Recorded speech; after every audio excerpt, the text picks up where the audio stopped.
বিক্ষোভের সময় ছাত্রদের ওপর গুলি না করার নির্দেশনা চেয়ে হাইকোর্টে আবেদন করা হয়েছে। একই সঙ্গে রিটে কোটা আন্দোলনের ৬ জন সমন্বয়কের ডিবি হেফাজত থেকে মুক্তি চাওয়ার নির্দেশনা দেওয়া হয়েছে। ছাত্র ফায়াজের কোমরে দড়ি পরানো ভুল ছিল বলে হাইকোর্টকে জানিয়েছে রাষ্ট্রপক্ষ। বিচারপতি খুরশিদ আলম সরকারের নেতৃত্বাধীন হাইকোর্ট বেঞ্চ এই আবেদন করা হয়।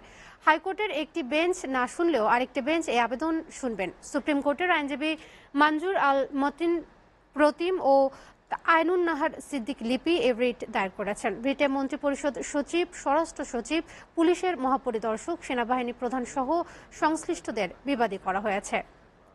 এদিকে কোটা সংস্কার আন্দোলনের সময় গ্রেফতার ১৭ বছর বয়সী শিক্ষার্থী হাসনাতুল ইসলাম ফায়াজের কোমরে দড়ি পরানো ভুল ছিল বলে হাইকোর্টকে জানিয়েছে রাষ্ট্রপক্ষ।